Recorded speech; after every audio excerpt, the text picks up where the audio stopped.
Did you ever wonder how all those clock sounds were made in the beginning of Time by Pink Floyd? Or what was going on when Kurt Cobain wrote Nirvana's Smells Like Teen Spirit? I'm Jan Delane, host of the Behind the Song podcast. Join me for each episode, digging into classic rock's most interesting songs and the history behind them. You might just find a new revelation in the music you've heard all your life. Check it out wherever you get your podcasts and on the Behind the Song YouTube channel. And if you like it, hit subscribe. Hey, Garage Logic fans, Mishki here, slipping in ever so briefly to mention that I have a podcast that comes out every Wednesday and every Friday, twice a week now. The show is pretty much about everything you care about and are interested in and need in your life and want to know more about. I tailored the darn thing specifically to your liking. I tailored it to your loves, to your true passions. That took a long time. I'm spent. You know what I'm saying? Absolutely wasted. Josh Arnold, investment consultant, brings you Garage Logic podcast number 1640, October 15th, 2025. 85 degrees on this day on two occasions, 1947 and 1968. And it was 21 degrees on this day in 1876. Call Josh Arnold at 952-925-5608 for a free 48-minute consultation. Hail the flashlight king! And now, from the mayor's office above the boathouse on the east shore of Spoon Lake, it's Garage Logic with Chris Rivas manning Technology Corner, Kenny Olson from the Krabby Coffee Shop, John Height in the newsroom, and of course, the rookie. Here is your flashlight king, fireworks commissioner, and the keeper of common sense, your mayor, Joe Souchere. I talked to John earlier today. This is the second day in a row that the record high was 1947. And John, I'm just wondering, was there any hysteria in the press? There was no hysteria. On the 15th, the Minneapolis Morning Tribune had a short story that says mild weather to tarry a while. Oh, to tarry, to linger, to hang around. Okay. Yep, just said 2 more balmy days are forecast and just gave what the temp's going to be. On the 16th, which would have been the day after, not a word about what the weather is, just that it'll be in the 70s again. Right. And then the Minneapolis Star had a short story in the local section front page. It just said, "Hot enough for you?" Oh, that was the headline. Were they referring to the studio? Yeah. Then it gave straight facts about, it's going to be 80 or whatever it's going to be. That's wonderful. No one panicked or... No, they had emotions were rising. A lovely picture of U of M students. Oh, I bet they were having a wonderful day. Well, it was so nice out that the art class went outside to get the changing leaf colors. They were painting pictures. Absolutely. That's what we do in this state. We keep track of the leaves. That's wonderful. Then it was also, there was a picture, and this has nothing to do with the weather, but deer and bow and arrow season was coming up. Yes. Bow and arrow.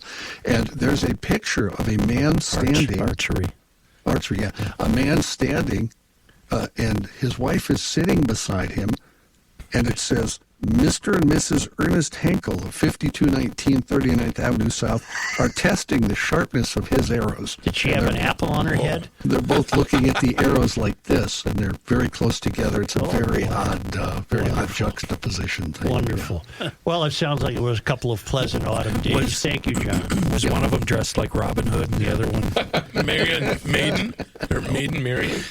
I was reminded of this by a letter in the Minneapolis paper today. We learned last week that the U.S. military, our military, has plans to build a dedicated facility in Idaho to train pilots from Qatar. And apparently that would become Qatar's base.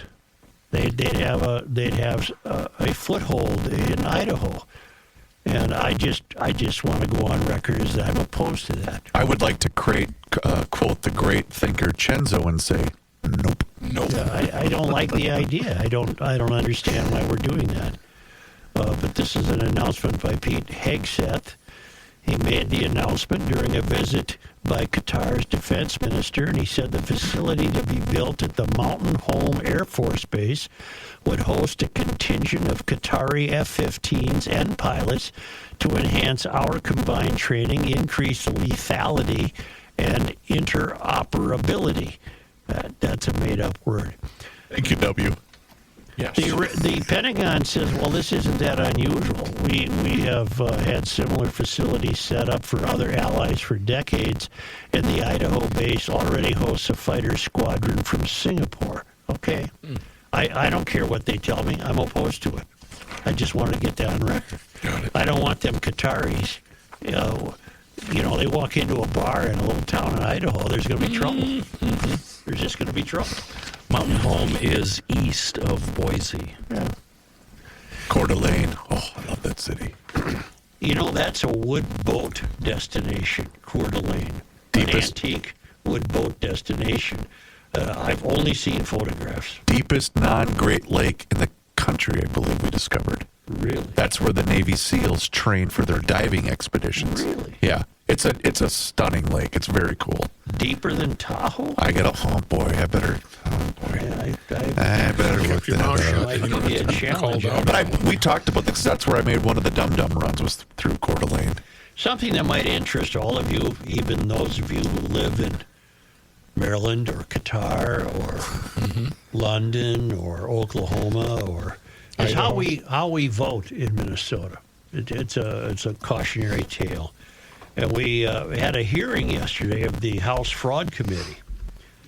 Kristen Robbins is the chair of the Fraud Committee, and a gal named Patty Anderson is a member of the Fraud Committee. She's a representative from Delwood, a legislative representative from Delwood, business owner, by the way. And, of course, the Fraud Committee was grilling, I believe that would be the correct term, grilling a guy named Paul Linnell from the Secretary of State's office. And Paul was named just this year, back in March, to be the new elections director. I thought that's what the Secretary of State did, but like all government agencies, there are many, many, many people who work in an agency, and Paul Linnell was named the elections director for the office of the Minnesota Secretary of State. Give me 1 minute, sir. Mm-hmm. And he was facing questions from the Fraud Committee, who had some concerns about the documentation that a voter needs to present. And apparently what we learned is that if you've got a driver's license, and we give driver's license to anybody, you don't have to be a citizen, you don't have to be a citizen of the state. You get a driver's license in this state, and apparently that can be successfully used to vote. Do you mean a driver's license or a Minnesota ID? Well, the license is a de facto ID because it has your photograph on it. But you have to pass a driving test. Yeah, they have to pass a driver's test and get a license. And I don't know what's taking so long. You played this before. I know, and all of a sudden now this is not working, and I'm getting extremely frustrated. So just bear with me because I sent it to this computer. This Linnell fella's got a rich history in, you guessed it, public service. Well, I don't know anything about him. I'm not here to indict Mr. Linnell, but I think what you'll note, if we can play this, is that he really, really, really is performing some verbal gymnastics here. It's 3 weeks before Election Day, and voter fraud and efforts to stop it were a big topic of discussion at the state capitol. The House Fraud Prevention and State Agency Oversight Policy Committee asking pointed questions about a criminal case involving Ronnie Williams and Lorraine Lee Combs. Prosecutors say during the 2021-22 election cycle, the Nevada couple filled out hundreds of fraudulent voter registration applications in 13 Minnesota counties. There doesn't seem to be a check when this group submitted the fraudulent applications, said Representative Kristen Robbins, a Republican from Maple Grove, the committee chair. So I don't know where that breakdown comes in. Court documents filed in June said Williams and Combs filled out forms with fake names, addresses, dates of birth, and Social Security numbers, and that an unnamed foundation paid for them. From this, the grilling yesterday in the fraud committee must have expanded, and we hear this. Thank you. Stop. Who are we hearing? Is that Patty Anderson? This is Anderson, and then she is asking a question to Paul Linnell. All right. Kristen Robbins was the chair for this particular committee. Here's Patty Anderson. She is a Republican representative from Dellwood. Now she's addressing this to Mr. Linnell. Thank you. So we give driver's licenses to anyone here. You don't have to be a citizen. You don't have to, which is a photo ID. So if someone comes in, they register, they have the driver's license, but they have an incorrect social or no social or whatever. So then they become incomplete. But if they walk in to vote with their driver's license, does that make them all of a sudden now okay? Mr. Linnell.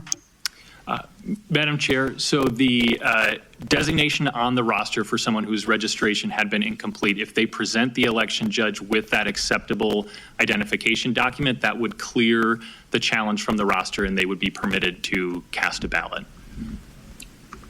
Mr. Anderson. Well, okay, there's your problem potentially. So thank you. So just to clarify, someone who is not a citizen but presents a driver's license at that point in the process could be permitted to vote. Madam Chair, at the time of registration, as well as at the time of submitting a ballot, every voter is signing the attestation affirming their eligibility to vote, including that they meet all eligibility requirements, that they are a U.S. citizen. If it's determined then that the voter was not in fact eligible to vote, that information would be provided to the county attorney for investigation and potential prosecution. Vice Chair Anderson. Madam Chair, but if they sign and they say they're eligible to vote and they walk in with a driver's license, even though they're not, because we give driver's licenses to anyone in the state, they can vote if they sign that they're eligible. Mr. Linnell.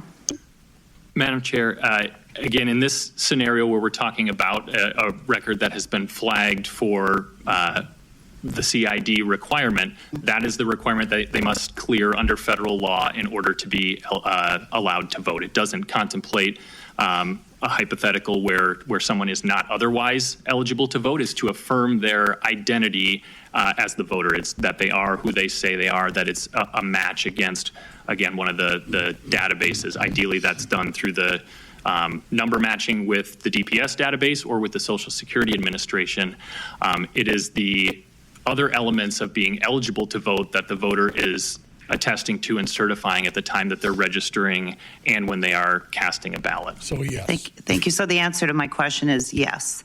Under that scenario, someone they get their driver's license, again, because we give them to anybody here. They register to vote.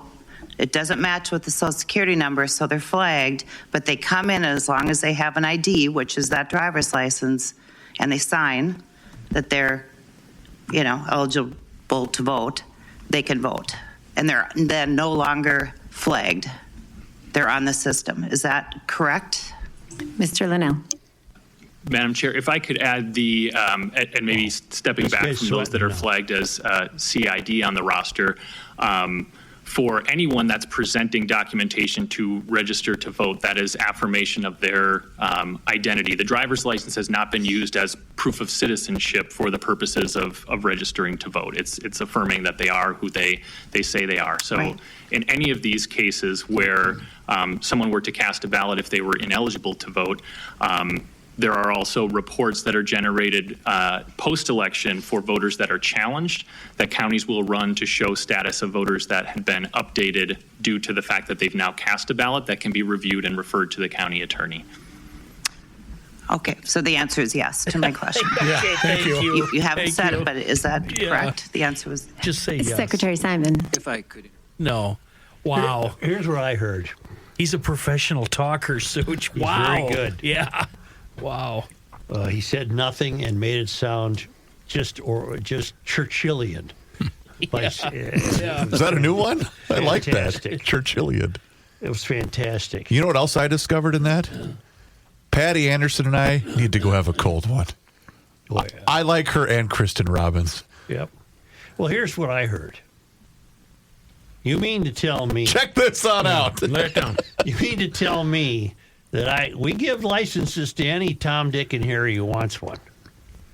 Presuming you can pass the test, I'm sure that's taken care of. I don't think you have to do that. And you get a license, you just go vote. Period.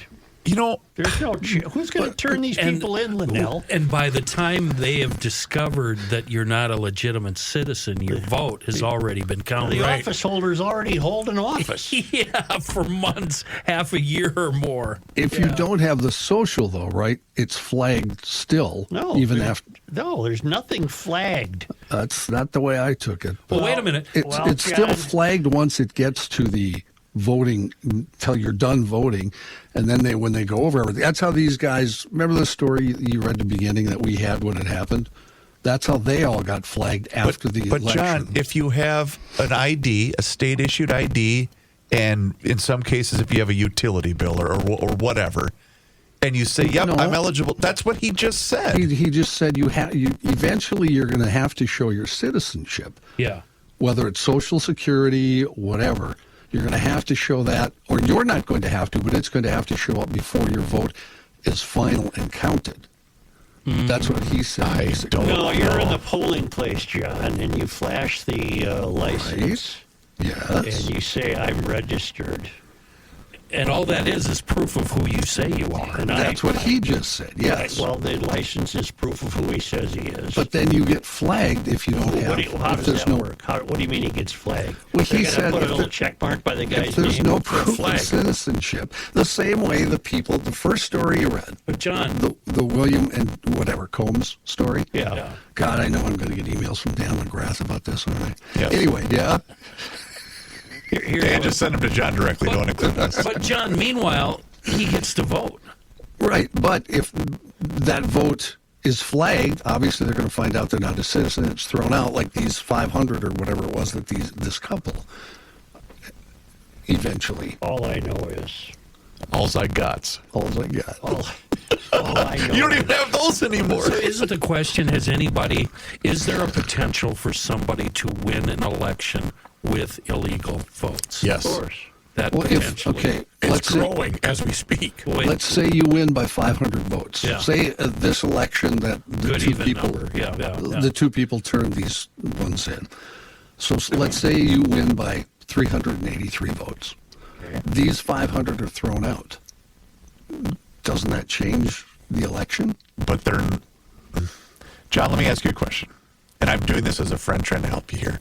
So you're saying everything's on the up and up. I don't need the help, but thanks. No, I'm just saying, is that what you're saying? Everything with the voting system in the state of Minnesota is on the Chris, up and up? I think you're taking this too far. I think what John is saying makes perfect sense. What we're saying is it shouldn't get to that point. Right. You're saying it shouldn't have to get to a point where you have to flag somebody and then find it a month later. Yeah, that's the and we're all in agreement. And I don't disagree with that at all. But then what was the entire, because I still think, and I said this when this happened way back when, the entire notion of trying to hand out driver's licenses for all, while they phrase it as seeming noble and trying to help out our new neighbors, we all know what this was about. Let's put it this way. Well, this is a system that compels flagging. Yes. Correct. Yeah. Yes. Exactly. Nothing has been more fixed that wasn't broken than elections. It used to be, it worked, and now it doesn't. And it's part of the mystery. It's bollocksed. It's all bollocksed up. It's just a great big bleep show. And there's certain people that know how to take advantage of so many of these different loopholes. It'll get worse when people really figure out how to game the ranked choice voting. Right. November 4th is 20 days away. John may very well be right, but the unfortunate truth is we've created a system where so many people can vote that you have to be on the lookout and be ready to flag people. So, But that's a flawed system. The flagged or not, it doesn't make any difference at the polling places. That person is still walking behind the curtain, Yep. and pulling the lever or doing whatever. Yeah. And in your scenario too, John, well, I'm not disagreeing with you. What I'm saying is these are the people we're catching, right? How many people are we not catching? You know what? I think it's all fine. Wait, you're getting one of these. I think it's all fine. So we don't know. I love the way we go about it. I think. no, let's talk about that, Joe.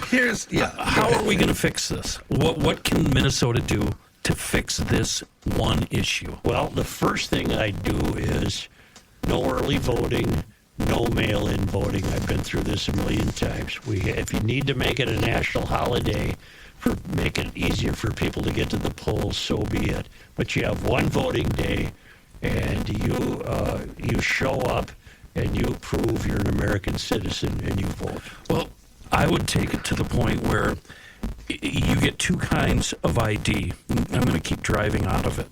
You get two kinds of Minnesota identification. One that says you were born here. This might be racist. I don't know. And you're an American. If you don't like America, then you can get it. Right, and you're an American citizen. And the other one is, this is an ID for an illegal. I can help you. I don't know how you do that. Let's stop handing out driver's licenses like it's Halloween candy. Well, you keep saying driver's license. That includes a driving test. Yeah, let's. I'm we have to distinguish. Yeah, Minnesota ID. Okay, well you then- can't just stroll into the country and start driving and get a license. You have to take the test. Yeah, but you can pass the test with a D+. Well, now that's a whole new issue. I'm willing to be educated on that because there was the big bust because we found out California was issuing CDLs to guys. Yeah. Now we're going into the sandal wearers and the steering wheel holders and the commercial drivers. Let's not get overwrought here. Okay, here's my issue.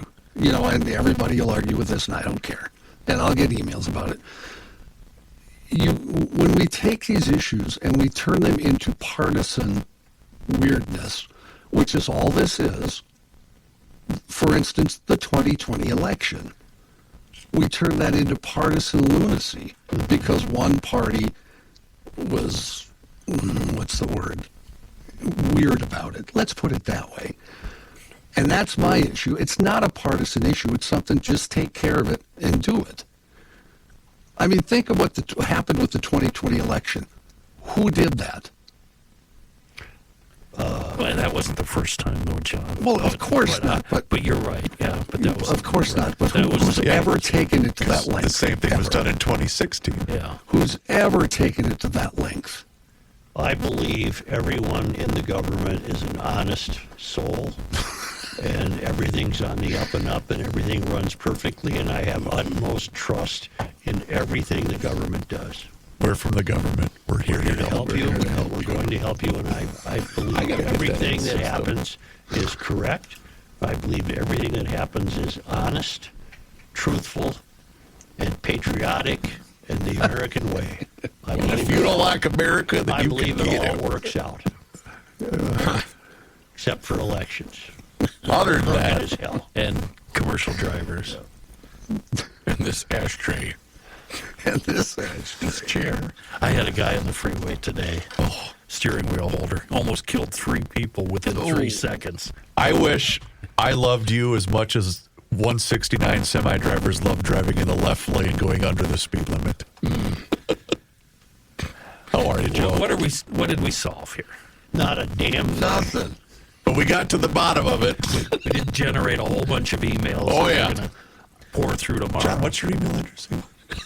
Whatever. I never read a video. I know. I'm He's just not kidding. the only one. I'm just kidding. I love my I guy, have great Johnny. news from the Center of the American Experiment. The Center of the American Experiment Golden Turkey Awards are here. Oh, it's time. Minnesota's government wastes too much money on stupid things. Each year, the Center of the American Experiment gives out the Golden Turkey Award to the best waste of money. Nominations are now open. If you have an example of ridiculous spending in Minnesota government, that shouldn't be hard to find.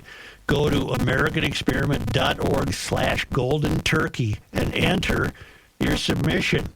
The Center of the American Experiment will name the finalists on November 1. That's coming up.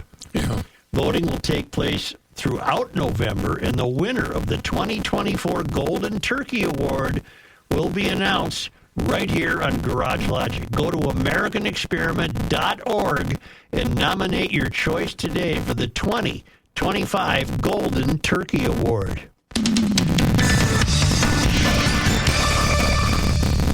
Football season is in full swing, and Underdog is the best place to get in on all the action. Playing on Underdog is easy. Just pick whether your favorite players will go higher or lower on stats, whether it's rushing yards, receptions, touchdowns. Get your picks right, and you could win up to 5,000 times your cash. This week, I'm looking at the Packers game and picking my favorite back, Josh Jacobs, to go higher on rushing yards, and for Micah Parsons to go higher for sacks. It's so easy.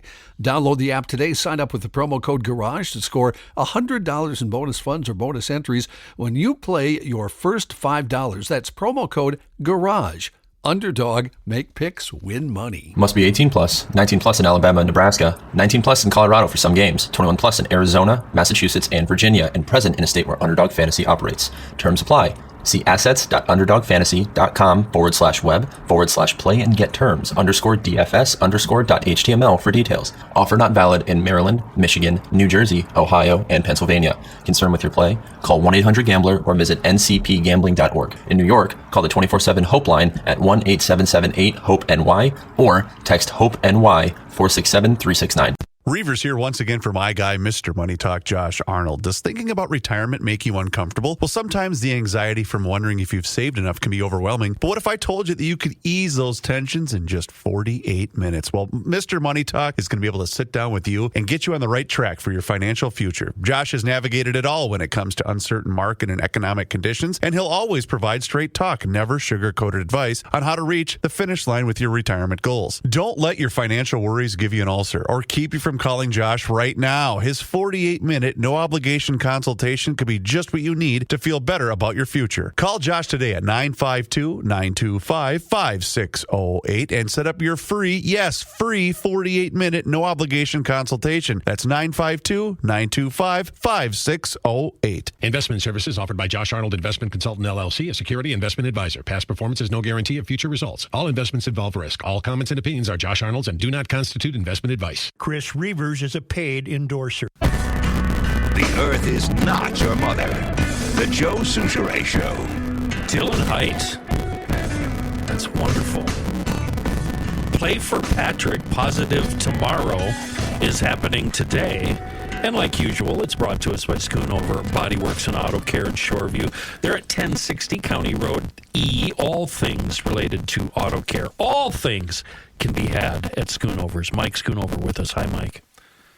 Hey, Kenny. Hey, boys. Good to be here with you. So we had a screening a few weeks ago in Dover Yoda. Did you hear what I said there, Joe? Dover Yoda.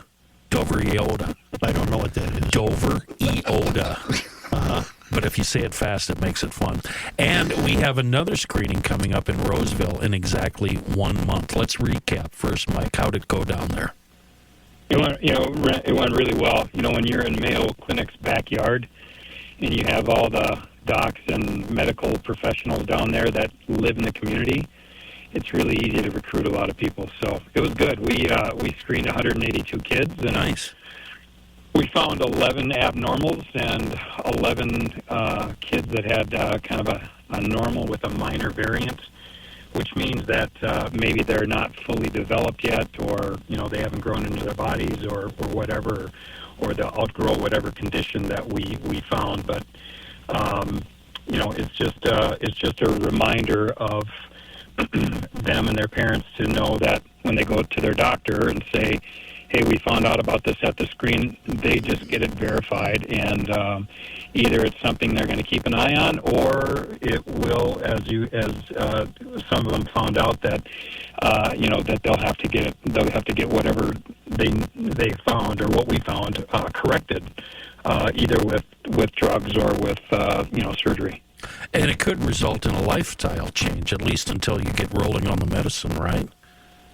Yeah, I mean, we have a volunteer that is, in his late 40s, who's going to be going in next month to have a new valve replaced.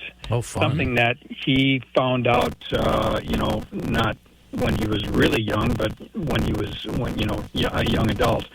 And just knowing the fact that, these kids who had no idea that they had a problem, and some of these problems are going to, require that they will go see their doctor over the years, and when the time is right, later on in life, they're going to have to address it. So I think maybe it's, hopefully an eye-opening experience that they take care of themselves, that they eat right, that they exercise, that they, take care of their body and take care of their heart until they can get it fixed, fully. Yep, absolutely. So 1 month from today, Roseville, right in the heart of the Twin Cities. Let's be sure to plug this every week on GL leading up to this, Mike, because I think this is very important for all you grandparents, aunts and uncles, and parents listening right now. Get that 14 to 24-year-old in for this free screening. It could be a lifesaver. Yeah, breaking news though, Kenny. We have lowered the age. We're going to start screening 13-year-olds. Oh, good. So that's going to be a game changer. And the screen is at the Roseville Area Middle School, which Joe will appreciate this, which was the former Kellogg High School. Oh yeah. How many 13-year-olds are in your life right now, Joe? 3. It's up to you. I'm making this your duty. Get these kids to the screening. 2 of whom are female. That's fine. Yeah. Yeah. Gabe did his checkup already. Yeah, it's good to know, isn't it, Gabe? Yeah. Yeah, it's a peace of mind, and it's good to know. Well, and I think if we put I don't like putting price tags on everything, but to do this in clinic would, be a couple $1,000s. And so all we're asking folks to do is register, share a little personal and family health information, spend maybe an hour or so with us, and you get that all for free. And you learn CPR, and you guys are always taking donations so you can buy more AEDs and spread them out around the state, correct? Absolutely, which I don't know if you guys are paying close attention to the news or not, but there's been a number of saves locally over the last couple of weeks because there's been an AED nearby, and people who've responded. So it's all good. So yeah, let's get people registered for it. And Joe, get those grandkids in there. Okay. Go to the website, playforpatrick.org. Meanwhile, anything you need related to auto repair, body work, it can all be had right there at Schoonover Body Works and Auto Care on the website, on the internets at schoonoverbodyworks.com. Thank you, Mike. Thanks, Kenny. Hey, can I ask a quick question of Joe? Sure. Joe, what kind of hammer did you use to straighten out the license plate? Well, that's funny you ask. I was going to use a rubber mallet, but then I just went to a conventional nail hammer. And I tapped at that as though I was constructing some metal art. I got it just perfect. Well, Joe, anytime you want to tinker with metal, you're more than welcome to stop by the shop, and we'll let you pound away. Mike, I believe it was the same hammer he used to smash the coffee beans in the driveway because they weren't ground. Oh, that's right. Yeah. Thanks, Mike. All right, well, you got it. You guys take care. Thanks a lot. See his goods. Boy, the mink, who was also in the belly of the beast in Minneapolis, has a really disturbing, deep thought. Yesterday we were talking about the probable disappearance of the Aquatennial and Holly Dazzle and the inevitable disappearance of the Winter Carnival. And he writes, although I think the Aquatennial and Holly Dazzle were likely dying slow deaths anyway, one of the tactics of totalitarians like the local DSA is to eliminate local traditions and touchstones so there is no distraction from the state and to bring about the mystery. the disappearance of things like these festivals and things like traditional Christian faith fit right in with their program. This and the old accuse the opposition of doing exactly what you're doing are fairly subtle communist tactics, but contribute to our demise. And then he goes on to note what Mulholland noted about New York. The Mink says, New York will likely continue to move forward just based on its sheer scale. But downtown Minneapolis is a very small neighborhood in comparison, and it has rebounded some, but it cannot absorb a long-term out-migration of business. An entity the size of New York might be able to afford dabbling with Marxism. Minneapolis and St. Paul does not have the tax base to afford such a luxury. By themselves, the taxes that need to be levied to afford the Marxist ideal will destroy the working people the Marxists pretend to champion. Many in our current government are confused. They do not consider themselves public servants. They think in terms of the public is my servant. Those are deep thoughts from the Mink. Now, Krista in Maryland has deep thoughts. Western Maryland. About what I said. I didn't say Eastern. I just said Maryland. Gotcha. She also, by the way, Steve Mulholland from the belly of the beast saying he really found New York somewhat pleasant. I've got a lot of comment about that. Sanibel Jim, for example, thinks the guy's a moron who took his life in his hands walking around Central Park at midnight. He can't believe it. You know, I didn't want to call Steve out on that, but I kind of thought the same thing. Really? Midnight at Central Park? You've never been there, have you? I have. Oh. I didn't really like New York. I got to be honest. What? It's not my cup of tea. Yeah, I didn't like it. Sometimes we call it the Big Apple. New York is awesome. Yeah. Well, I mean, we had the one situation where the kid got lost in Central Park trying to find his family on Christmas. Well, Krista wrote. He was left home alone. Can we do this now? Krista wrote, I listened intently to the words of Steve Mulholland, the emailer who recounted his recent visit to New York City. While I have only had the pleasure of visiting there once, I could envision all the hustle and bustle, the commerce, industry, shops, and restaurants. I don't think it's unreasonable to think that the city will continue to thrive despite the likely election of candidate Mamdani.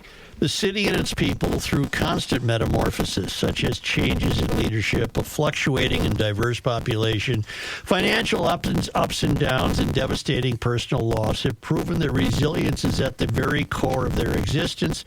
The residents seem to rise to the repeated challenges, making certain that the mystique surrounding the city is upheld. And just as if fate were swooping in to support my assertions, there has been a moment of happenstance as I sit here writing. The time is 12:20 a.m., and while typing, I noticed that a particular show, undoubtedly unpopular to some, is playing on my television. There on the screen, sitting at a desk across from Stephen Colbert, is Bette Midler. I could tell that she was singing, and so I unmuted the TV. And after her short performance, she began to provide an example of what I proffered only moments ago. For the past 30 years, she has been the director of the New York Restoration Project. In a nutshell, she was tired of seeing areas of the city that were littered with trash. She said, I would be on the highways and streets and see so much garbage in the public spaces. She created the nonprofit in order to keep areas clean and maintained. Immediately, I was reminded of something you mentioned months ago regarding the broken window theory in the cleanup of area businesses. Midler's upcoming benefit, held annually at Halloween, has a different theme every year. This year it is New York, New York, a hell of a town. Midler notes that the town did fall apart in the 70s, but then it came back. Surprisingly, she gave credit for its resurgence to Giuliani. Frankly, and quite unfortunately, I do not feel that same sentiment when it comes to Minneapolis and Omar Fateh. Nor do I imagine that other groups like the planners and engineers in the George Floyd Project have homespun, heartfelt, genuine intentions with their undertaking. Granted, I'm over here 970 miles from St. Paul, Minneapolis, and 311 miles from New York. However, in the year or so that I've been tuning into your show, as well as the accumulated hours I have spent reading articles and researching your local politicians, I am comfortable with my assumption. In this moment, when thinking of Minneapolis, Fateh, Feeding Our Future, and housing stabilization, I can't help but think of Shakespeare's Mark Antony declaring, ambition should be made of sterner stuff. I highly doubt that Fateh or any of the DSA cronies have the sort of ambition that looks at the needs of the many or shares the goals of any of the non-Somali residents. Clearly, they are focused on the manner in which they can help to catapult their friends and family to the front of the line and collect the bags of cash on their way out of town. All the best, Krista. Fantastic. She says something here that I've always been thinking. When I say we feel unidentified with those who represent us, it's because we have nothing in common with them. Zero in common with them. That was not always the case in this country. It's the same with the failed academy. We'll go back to Rook, the guy who got bombed in New York. Lertner? David Glertner. David Glertner, who wrote a book after he had received a package from the letter bomber. Drawing Life, Surviving the Unabomber. Thank you. Drawing Life, Surviving the Unabomber. And we had Glertner on the air, and he said something fascinating that helped put us on the road to the mystery. And that is academics, he said, and this opened his eyes. He had awakening. He unshackled himself from the failed academy, realized how insular it had become. And he said there was a time when the academics were your neighbors. They went to the same store. They went to the same movie theater. You saw them at church. Their kids went to the same schools. That doesn't exist anymore. We don't know who these people are at the U of M or Macalester or Hamlin or whatever. It's the same with the political class. It's the same I've said about school board supers. Right. You never see them. They're not part of the neighborhood. They're not part of the action. They're School not district supervisors. It's the same with the political class. You're not going to hang around with Robin Wansley. I mean, you might, but you don't even. Well, if you do, you're like-minded, and that's a big minority. You're in the minority. Right. And Omar Fateh doesn't know squat about the aspirations, wishes, and hopes and dreams of white people in Minneapolis. Of anybody, blue collar, white collar, or otherwise. That's not why he's there. Or even city workers. That's not why he's running. He's running to benefit his brothers and sisters. No, he's running against Trump. Yeah, well, that too. I disagree, though. Patty Anderson and I are going to have a beer. I already declared that. But I see what you're saying. And the last example I can come up with was, and you've told this story before, of the CP going after, I think it was Normie, in a grocery store somewhere on the east side. On the island. Yeah, tell the story. All I know is she gave him the business one day. Well, she's a friend of his. I mean, but that's an example of knowing who's. Yeah. Norm Coleman was shopping at lunch, so was the CP, and of course the CP ain't going to pass up a chance to bitch at a Democrat. I mean, a Republican. Right? Yes, so Mrs. Sushirai, how are you? So she went after him, and they ended up laughing and the whole deal. But when's the last time you saw a city council person in the grocery store? I don't know. At a sporting event, in a movie theater, in a park, at a Twins game. Well, it's different for someone like me, though, where I know I actually do, but I live away from the country's tallest buildings. You know, you live in the wilderness. I couldn't stop thinking about that either. I know everybody involved in my government. That's not true in the urban areas. Right. Point of contention, though, was Norm a Democrat at the time of the interaction with the CP, or was he a Republican? I think he went to the good side. He made the switch. He had after that conversation with Jennifer. That made him switch.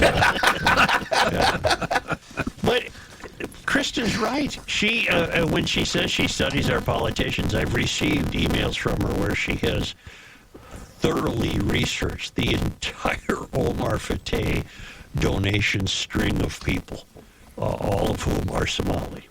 And she's right when she suggests that what he's interested in is catapulting his own kind to the top, he'll give them fake jobs. They'll have job titles that can't be measured for achievement. He'll do everything he can. He has no business running for the mayor of Minneapolis. None. Not to mention he's shady as hell. What is the quip that they all make, including Ilhan? You can't get elected without going through whatever the hell that restaurant is. What restaurant is it? Starts with an F. Something food. Yeah, but that proves your point. Food. Yeah. What the hell restaurant was that? You can't get elected in Minneapolis unless you go through the Sahara? Something. Samsonite. I was way off. Safari. The Safari. Safari. Rick's right. I think it is a Thanks, Gabe. Safari. I think it is a Safari. Attaboy, Gabe. That's why you're here. Yep. What do you got over there? The guy who's been here for 2 months knows more than the guy who's been here for 25 years. Well, he hasn't ingested the great amount of chemicals that I have in the last 50 years. This is true. Let's see how he's doing in 50 years. Yes. Take advantage of the. You want me to do that? Yeah. Well, take advantage of the weather. And the more I say that, the more it's changing out of favor to get your garage door work done. So let's get it done. You don't want to do that in the dead of winter. Call Precision Door or email Precision Door. If your door is acting up, but the door itself is sound, you want to keep it, they have a noisy door tune-up special for $149. You got a 25-point safety inspection. And get that taken care of now so you don't have a dead door in January. If you don't like your door and you need a new one, they have models of doors for every budget. $100 off a single door, $200 off a double door. They send out a designer. You chew the fat for a while, pick the right door, bing, bang, boom. Book online at Precision Door MN, one word, precisiondoormn.com, or call 612-263-6985 to schedule your free on-site new door estimate with Precision Door, or book a noisy door tune-up special.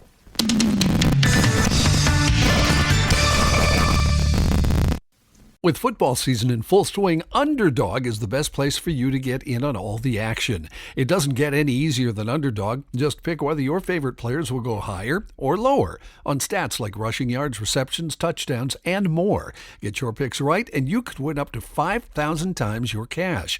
A few weeks ago, the Dallas Green Bay game was very good to me. I picked 6 players and stats, got them all right. Instant winner. This time around, I'm sticking with the Packers. I'm looking at Jordan Love to go higher on yards passing. Download the app today, sign up with promo code GARAGE, and score $100 in bonus funds or bonus entries when you play your first $5. That's promo code GARAGE. Underdog, make picks, win money. Must be 18 plus, 19 plus in Alabama and Nebraska, 19 plus in Colorado for some games, 21 plus in Arizona, Massachusetts, and Virginia, and present in a state where Underdog Fantasy operates. Terms apply. See assets.underdogfantasy.com/web/play and get terms _DFS_.html for details. Offer not valid in Maryland, Michigan, New Jersey, Ohio, and Pennsylvania. Concerned with your play? Call 1-800-GAMBLER or visit ncpgambling.org. In New York, call the 24/7 Hope line at 1-8778-HOPE-NY or text HOPE-NY 467-369. It's the end of the world as we know it, but he feels fine. Joe Soucheray. Let's talk about Hofferman Water and Connecticut. You know what? Our pets inside of our home drink the finest water, courtesy of Hofferman Water and Connecticut. Crystal clear water for everybody. And you know what? Now is a great time to get on that schedule because you have to have them come out first and foremost and give you that free water analysis. And you can do that by calling 612-895-2440 or book your appointment online at HoffermanWater.com. Either way, you're going to get connected. They're going to come out. They're going to give you this thing that's called a water score. And then based upon that water score, they're going to give you recommendations on how they can upgrade the quality of your water. They have done that with me in 2 separate homes. I'm a customer for life of Hofferman Water and Connecticut, and that's truly how this relationship started. So you got to get on that schedule and have them come up for that free water analysis. You can stand up and get excited as you want about healthy living and quality water inside of your home. It's going to cut down on your salt usage. It's also going to protect your appliances. And that's because bad water can affect almost every single aspect of your home. So Get on the schedule today and have them come up for that free water analysis. 612-895-2440 or HoffermanWater.com. Hofferman Water has been proudly serving the state of Minnesota for over 50 years. Please do me a favor and mention that Patrick Hammer sent you their way. May I? Is this what goes on during live reads? Oh, yeah. When there's something on the screen? There wasn't anything You're on the standing up and doing exercises, because passing gas. Water was on the screen. Wait till he walks into the glass door. Every time he has a habit, Ken. Every time I do an ad, he stands up. When Rookie does an ad, he walks into the other row.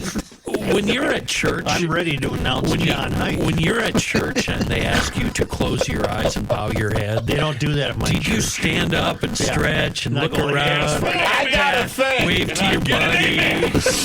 Here's John Height in the newsroom. Why, thank you, Joe. And this news is brought to you by North American Banking Company. I have been doing, and I was listening to the show, Joe, but because we talked about voting again, I had to start doing a bunch of research. Why don't we just have a national, whatever, a way that it gets done in 50 states? Because A federal mandate, you mean? Yeah. Fine with me. Every One state day is only. different. There are only 8 states that require proof of citizenship when you vote. So there's 42 states. You do not need proof of citizenship when you vote. Really? And then there are different laws, 2-tiered systems in some states, because there's a federal law called the National Voter Registration Act. And some states have a different law for how you vote. So we have 2-tiered voting. Federal and state elections are different.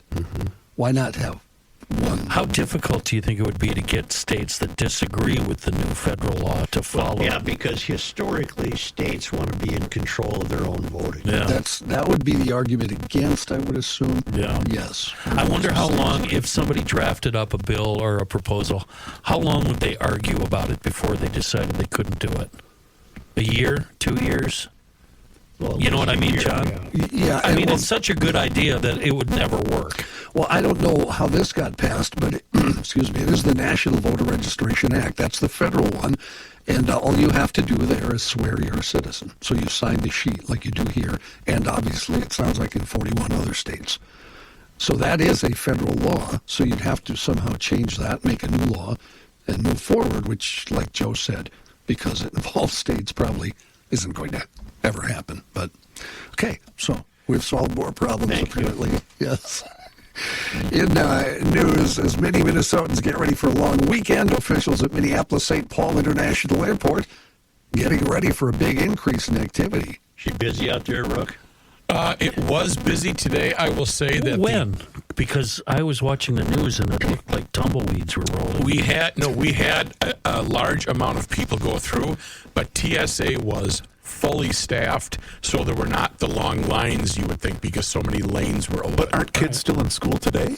No, if they are, they took them out. There's kids everywhere. Gotcha. MEA, as Chris alluded to there, starts tomorrow, giving families a 4-day weekend that many use for a getaway, of course, and at MSP. BS. At MSP,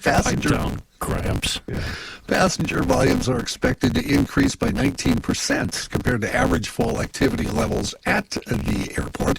That increase, coupled with the ongoing federal government shutdown, could create some delays, according to airport officials, although things are right now, like Rook said, actually, the folks at the airport say things are running smoothly. So I guess I know why you hate MEA. Is she going to be a little busy at the old suturing home? Can I give you a humble brag there, Grumpy Pants? I have never, ever in my life worked an MEA weekend. Ever. Ever. Yeah. Well, Kenny's taking MEA off and his kid's 25. Right? It's all a Has scam. nothing to do with my kid. I know. The teachers don't gather anywhere. You know what you're against? Happiness. I'm not. You are anti-happiness. I'm a happy person. You say your forehead's all crunched up. a I'm a happy boy. Yeah. Remember that? Yeah, by Country did not story in the news. Yes. What was the name of the band? Beat Farmers. Beat Farmers. Thank you very much. Yes. MEA, by the way, wasn't a thing when I was a kid. Maybe that's what Joe's... Thank you, John. It's all a modern affectation. Another 2 days off. It was 2 days off. We called it teachers' meetings. Yeah, and all it meant was we got 2 days off. Nobody took a vacation. They didn't do nothing.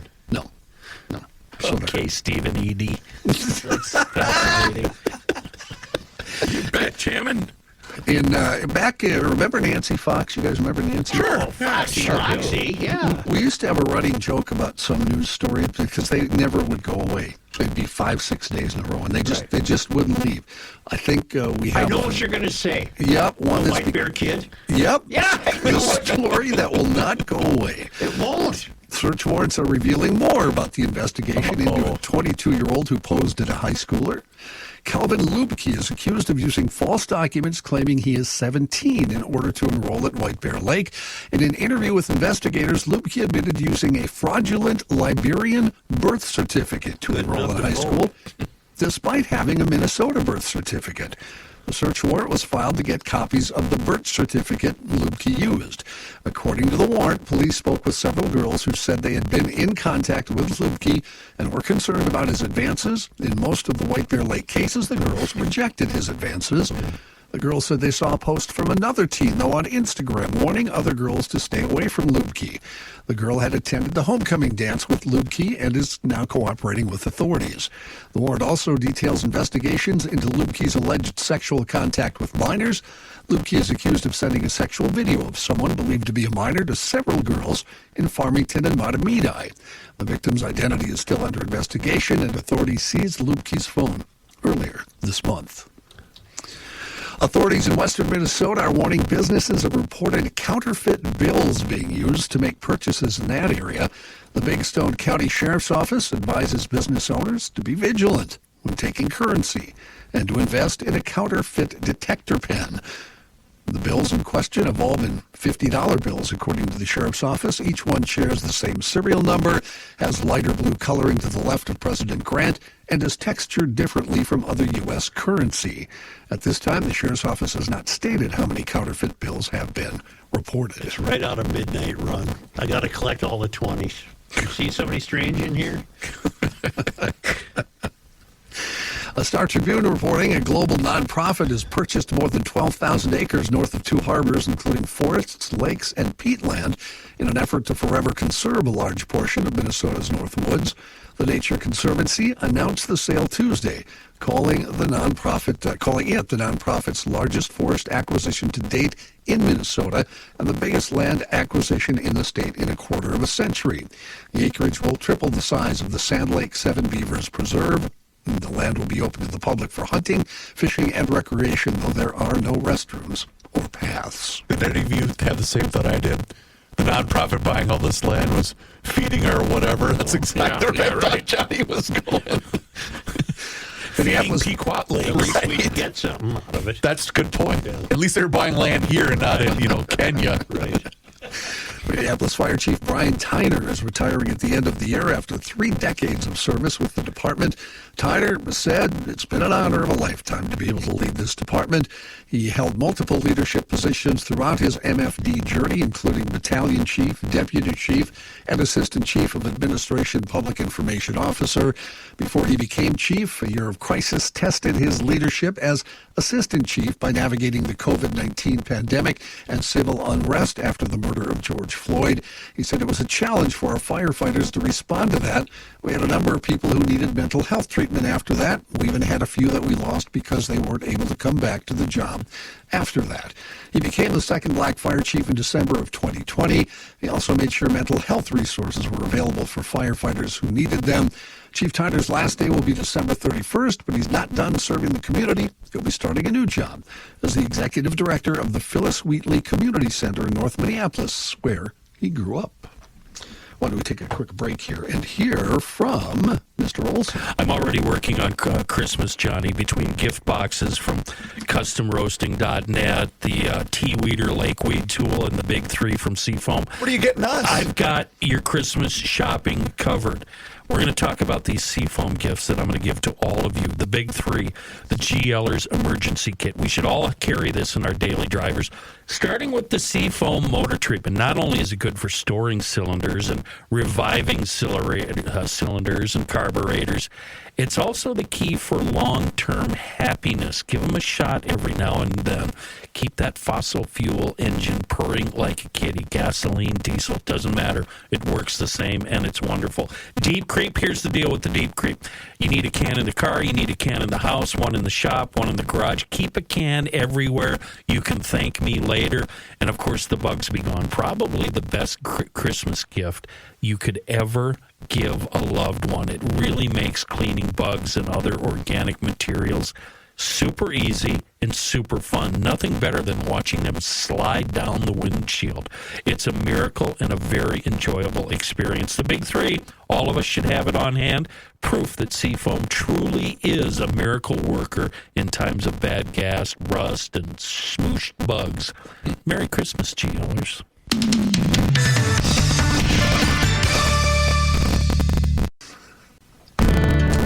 Here's a man who spends hours in hardware stores sifting through the nuts and bolts of life. Joe Souchere. If you're a fan of North American Banking Company, please rise. Oh, Joe, we love you. NABankco.com is the website you can get started with North American Banking Company. And you know what? Here's the deal with them. It's one simple philosophy, and that's this. It's banking done differently. And you do get that feeling anytime that you walk into any one of their 6 Twin Cities locations, whether it's Rollsville, 50th in France, Hastings, Woodbury, Shoreview, and Maple Grove. They're the absolute best. And you see, they first opened back in 1998, and they made a promise to deliver a better banking experience for their customers where you know your banker and they know you. And while a lot has changed since then, this commitment to being a true community bank in the Twin Cities, that has not. And they are here and they are ready for you. Locally owned and operated. And that means loan decisions are made right here in the Twin Cities. They are not sent out of state. So this helps all of you business owners solve problems quickly and expand your business with confidence. And it doesn't matter whether you're looking to buy a home, perhaps finance a new home renovation project, or get that new car that you've been thinking about. My friends at North American Banking Company are going to be able to help you out. So, once again, check them out online today, nabankco.com, to learn more. Once again, it's banking done differently. North American Banking Company, member FDIC, is an equal housing lender. Johnny? Thank you, Chris. Do you guys have political folks knocking on your door? Yes. I have a question. Yes. We have a no soliciting sign, right? Yep. Yeah. And, of course, they always show up anyway and knock, and then I say, didn't you see our sign? And they always say, oh, we're not bound by that law. We don't have to do it. And they always say it very snottily. Yeah. You know why they can get away with that, John? They're not selling you anything. Exactly. Yeah. Yeah, but if I were running, I would tell my people not to be. Yeah. Because all you're going to do is make that person angry. Yeah, exactly. Anyway, okay. I want you to hear my message. Yeah. That's exactly I like it. when the Well, siding if you people, don't want to hear. when the siding people come to my house and try to sell me siding when I own a brick house. I had an insurance salesman come down my driveway last week, like a 20-year-old Herb Tarlick. I had to turn the lawnmower off to talk to this jackass. And instead of saying no, I just turned the lawnmower back on. Zoomed away. You ever been approached by a meat salesman? I'd probably talk to a meat salesman. I've had a meat guy show up. In a trench coat? Too. Open a sport coat. I probably wouldn't buy from that guy. Yeah, No, we're good. It was a little freezer truck pulled up to my house. Said he had some extra stuff. They always have extra meat. Yeah, I gotta get rid of it before it goes spoiled. I'm going to pass. In news, When we close, we ought to meet.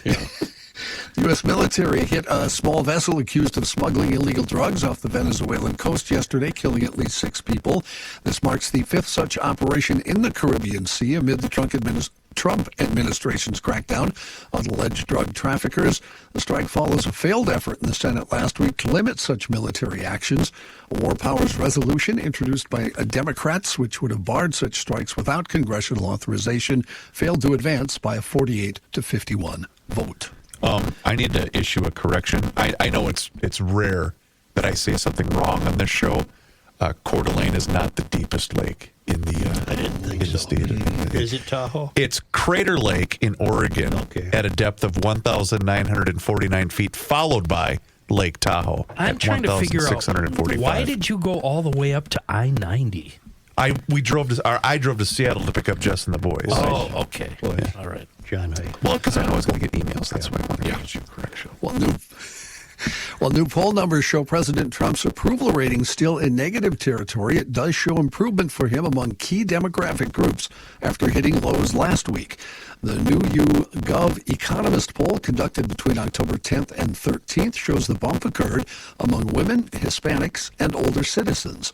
Among women, Trump's net rating rose 10 points from a negative 28 to a negative 18, while among Americans age 65 and older, it climbed from negative 12 to an even 0, marking the first time in months that seniors are evenly divided on his performance.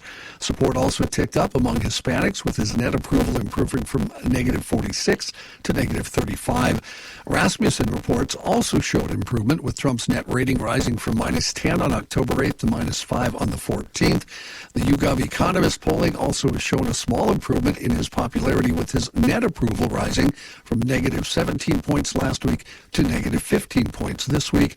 The Newsweek tracker shows Trump's net approval remaining consistent at about negative 8 points, with 44% approving and 52% disapproving. There was a man on the street video talking about the president, and there was a young lady, dyed blue hair, the whole deal, and she had a Free Palestine shirt on. And the reporter said, "Are you happy that we freed Palestine?" And the gal said, "Yes, I just wish Trump hadn't been the one to do it." It almost felt staged. But I just thought, that's where we are here in 2025. Rough economic trends this morning from the Wall Street Journal. Rising grocery prices causing some issues for Americans. Ground roast coffee in August hit $8.87 a pound on average, jumping about $1 since May. Ground beef prices added another 30 cents over the period, rising to a record $6.32 a pound. Steaks were up by more than $1 a pound. The rising commodity prices are driving some of the increases, including American beef. Tariffs imposed by the Trump administration have separately raised the cost of importing a variety of goods, from Spanish olive oil to Guatemalan bananas to shrimp from Vietnam. Some of those costs have been absorbed by food companies. Others are being passed on to consumers. Meanwhile, the average price paid for a new car in the United States surpassed $50,000 for the first time. Average? I'm not buying that, by the way. Why? I know, I've read that. It doesn't. There's a lot of cars available for under 50 grand. You and I had a conversation in the garage about an hour and a half ago that I am still angry about. That proves your point very well. You bought your car, I won't even say what it is, brand new, for about what my truck is worth now, with $177,000 on it. I am outraged at that. Plenty of cars under 50 grand. Yeah. Industry analysis points to multiple trends converging to drive prices higher, signaling deeper shifts in buyer behavior and unprecedented challenges for cost-conscious consumers. The growing popularity of electric vehicles is at the center of this surge. According to Kelley Blue Book, electric models accounted for about 11.6% of all new vehicles sold last month, a record high for the U.S. market. Meanwhile, the once common $20,000 car is essentially gone from dealership lots. Many budget-focused Americans have shifted toward used vehicles or have chosen to keep existing cars longer. Data from S&P Global shows the average age of cars on American roads exceeds 12 years. Financing trends reveal the strain on buyers reaching for new cars. Average monthly payments crossed the $750 a month threshold, and 7-year loans are now more common. 1 in 5 new car buyers pay more than $1,000 a month. Well, then they're buying cars that they can't afford. I have no sympathy for them. You don't have to do it that way. Well, that's why the best course of action is to buy a car from a coworker. Can I tell you something else? Screwed on that thing. Who I have no sympathy for? The people that build their house on stilts on the Outer Banks in Carolina, 2 inches from the ocean. That thing got swallowed up. Those pictures, man. Anything else in there that's keeping you up at night? Yeah, what else? I got a lot of grievances with you people. Why don't you make a list tomorrow, Joe? Bring it in, and that'll be the show. MEA, houses on stilts. These are the you things don't I need don't to pay like. that much for a new car. Come What's on. the deal with that? Shape up. The next truck I buy will have a carburetor on it. I don't blame you. Yeah. Thank you, John. Surely. Oh, I'm going to tell you about Bradshaw and I Bryant. think you should. All right, because, well, we're talking about cars. Hold on, now his graphics up, so let's all stand up. Yeah, hang on. Oh, I got the thing. Well, if you do have that much money invested in your car and you get in a fender bender or an accident, it's not going to be easy. So get a hold of Bradshaw and Bryant personal injury attorneys. Insurance companies and adjusters are tough to deal with. You need a team, and that's where Mike Bryant and his team from Bradshaw and Bryant come in. They'll explain your rights, represent you, help you through a tough time. Bradshaw and Bryant hopes you're never in an accident, but if you are, call Bradshaw and Bryant at 800-770-7008 or go to minnesotapersonalinjury.com. Your case evaluation is absolutely free, of course. And Bradshaw and Bryant says, don't be part of the problem. Don't text and drive or drive distracted. That's just common sense from Bradshaw and Bryant.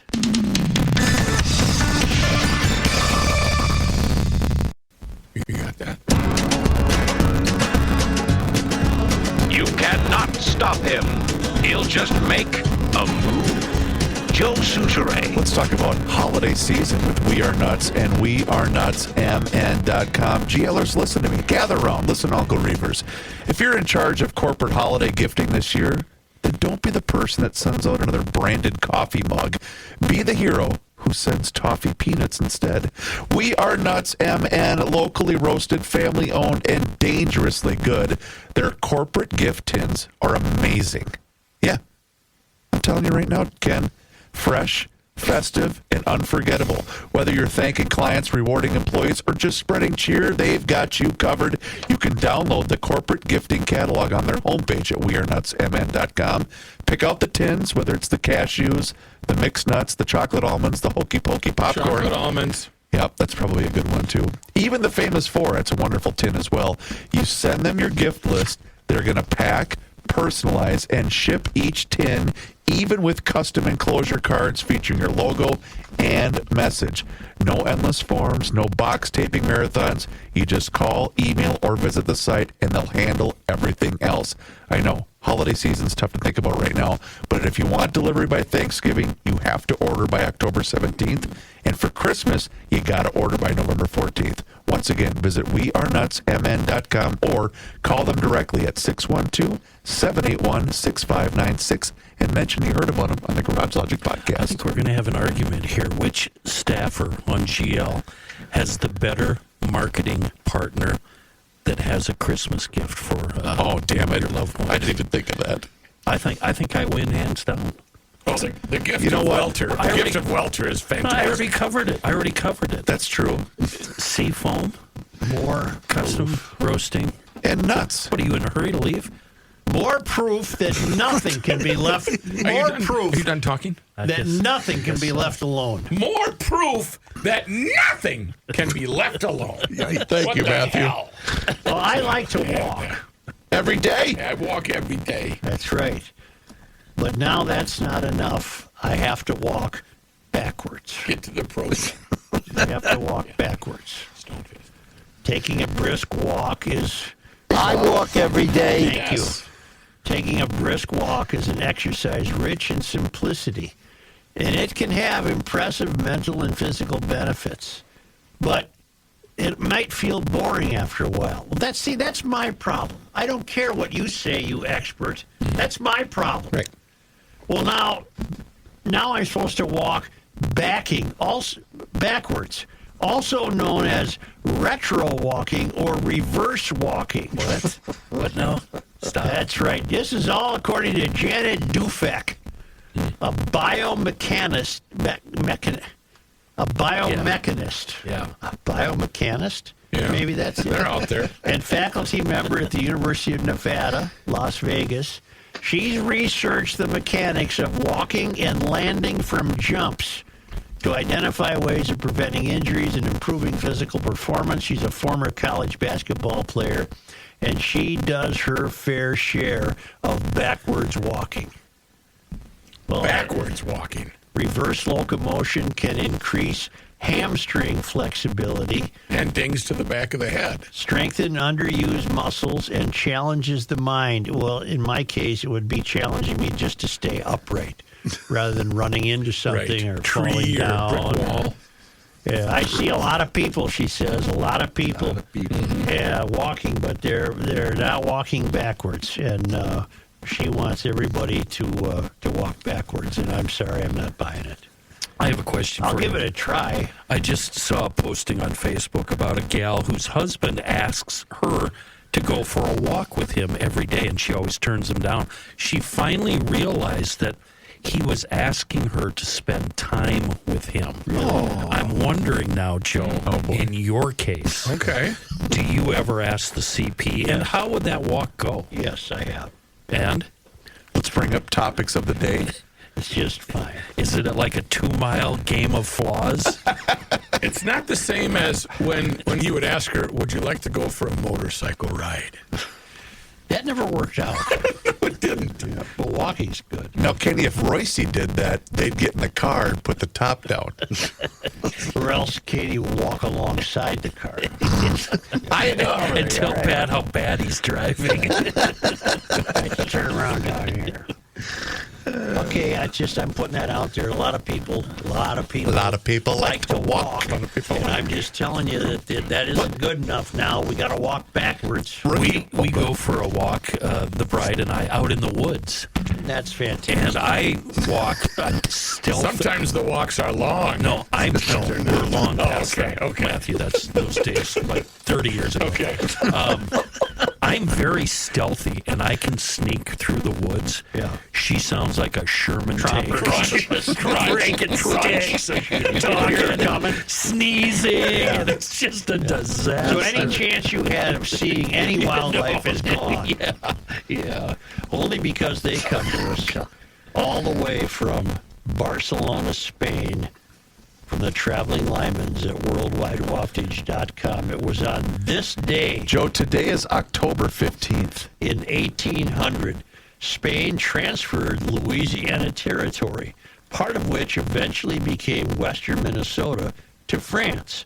France sold the territory to the U.S. 3 years later. On this day, October 15th. In 1857, daily mail service between Prairie du Chien and St. Anthony began. And on this day, Joe, today is October 15th. In 1880, a blizzard marked the beginning of the winter of the deep snow and killed 6 people in Pipestone and Cottonwood counties. During that winter, the Pipestone County Star was printed on brown paper for 8 weeks while the snow blocked supply trains. Wow. Yeah. It'd be fun to have a copy of one of those now. Yeah. See, now, as I read that, I was thinking they were going to tell me that it was printed on brown paper so it would be more visible thrown up in the snow at the door. But it turns out it was because they couldn't get the regular paper. I don't remember this snowstorm. Well, it was 1880. No, but that's a pretty significant event. It comes up every year on this day. I guess I just don't know. It snows every year in the state. Thank you. Especially on this day. On October 15th, though? On this day, October 15th. In 1884, James Thompson, St. Paul's first African-American resident, died in Nebraska. Thompson had the distinction of being the only enslaved person sold in Minnesota.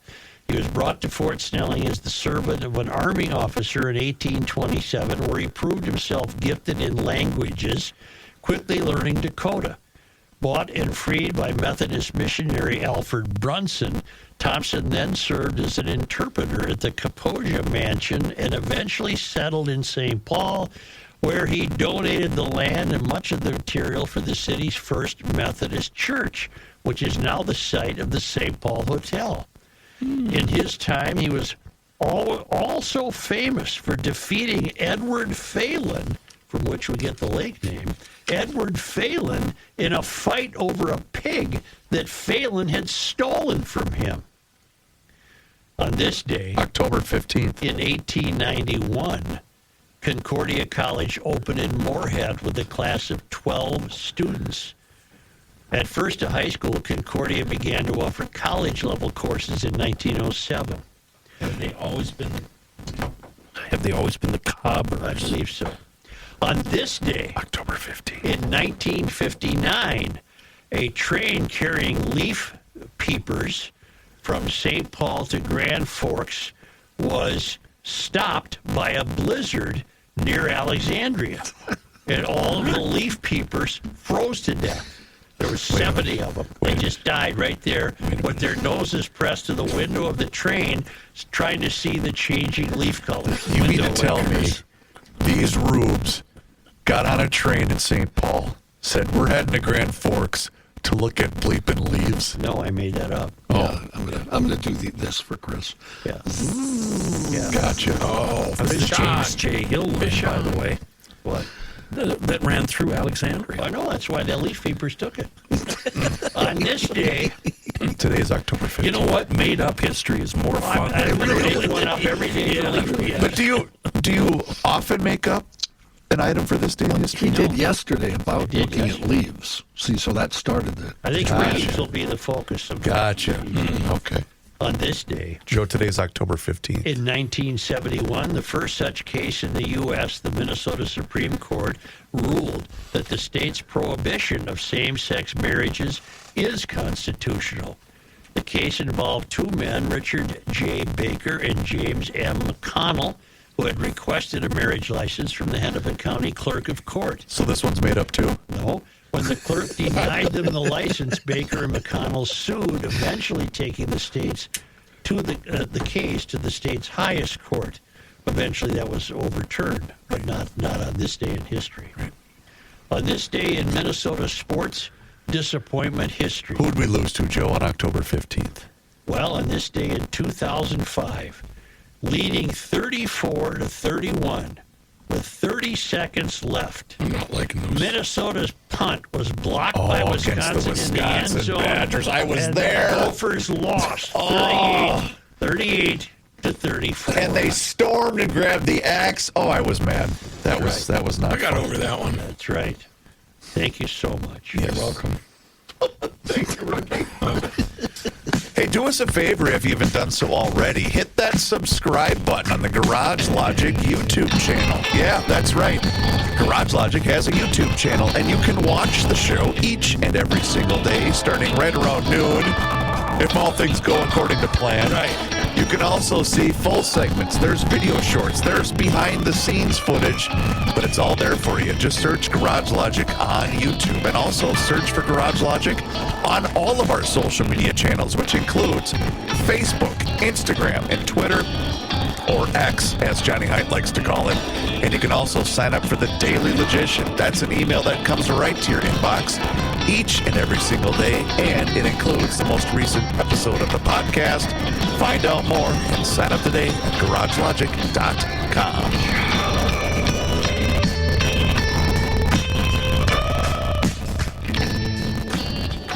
It is time once again that we check in with our guy, Mr. Money Talk. Josh Arnold is with us once again right here in Garage Logic. And now is the time for you to do the same. So do not delay. Do exactly what I did and pick up that phone and dial 952-925-5608. That number once again is 952-925-5608. When you call that number, you're going to get Josh. And he is there for you for that free, yes, I use the word free, 48-minute financial consultation with absolutely zero obligation. And he will always give you the straight talk. He will never give you the sugar-coated advice. And he is on the line with us once again right here in Garage Logic. And boy, Josh, a lot to get to today because Mario Gabrielli says he's trying to figure out his weight. We've got a little rebound today, but is there a lot of talk of selling right now? Oh, let's just talk about somebody who swings above his weight. But I guess that you're not Italian because you have trouble pronouncing Gabelli. Mario Gabelli. Guilty as charged.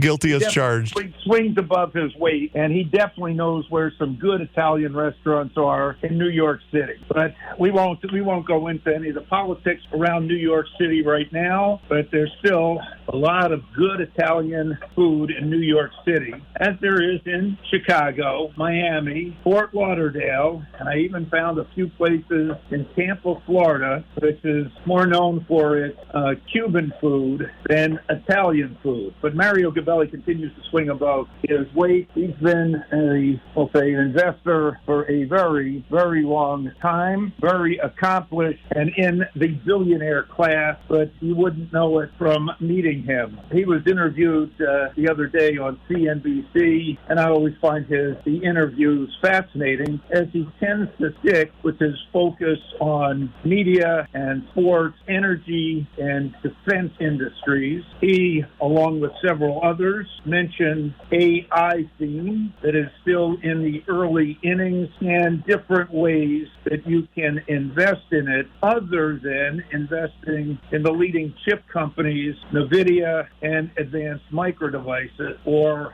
even the software names such as Meta, Google, or Alphabet, Microsoft, Amazon, or Oracle, or even old tech company IBM. AI, as we've discussed, is, in my mind, Internet 3.0.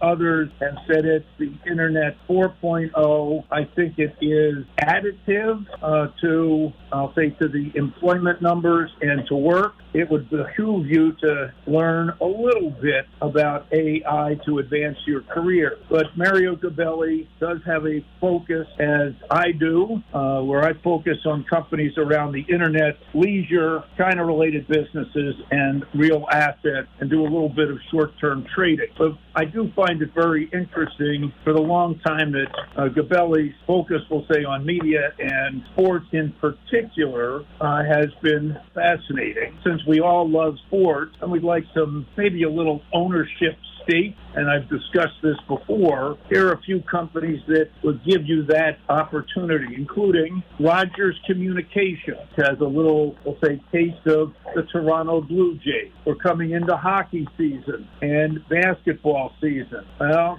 this is a tough one to own, but Madison Square Garden Sports, the Knicks and the Rangers. The family that owns Madison Square Garden, the Dolan family, is not well liked in New York. And Madison Square Garden Sports and Madison Square Garden Entertainment, which owns several of the venues in New York, including Madison Square Garden, Radio City, and the Sphere in Las Vegas, seeing their stock really undervalued versus, realistic valuation, particularly of the sports team. We've talked before about the Atlanta Braves, still publicly owned and part of the Liberty Media conglomerate, and that stock also undervalued because you not only get the Braves, but you get the stadium, a lot of advertising, stock trading about 46, probably worth, according to Gabelli, somewhere north of $60 a share. And then there's Man U, the soccer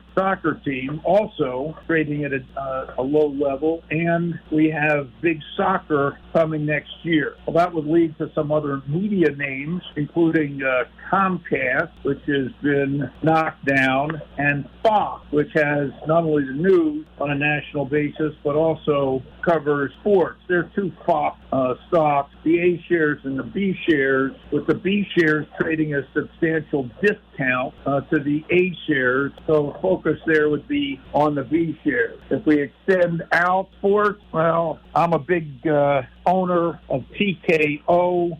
Those shares, we'll say, are narrowly traded. TKO has UFC, Ultimate Fighting, as well as the WWE, has some other interesting properties within it, including Endeavor. I have found that these companies, even in wild market swings, do provide you not only some diversification, but in my estimation, a little bit less volatility than some of the higher price tech names. And it'd be a good way, in my estimation, to balance out your portfolio. But do bear in mind, the sports teams do trade by appointment. Excellent advice, as always, Mr. Money Talk. You heard him, GLers. Now is the time for you to pick up the phone and make the call for that free 48-minute financial consultation with absolutely zero obligation. And you do that just like I did by dialing 952-925-5608,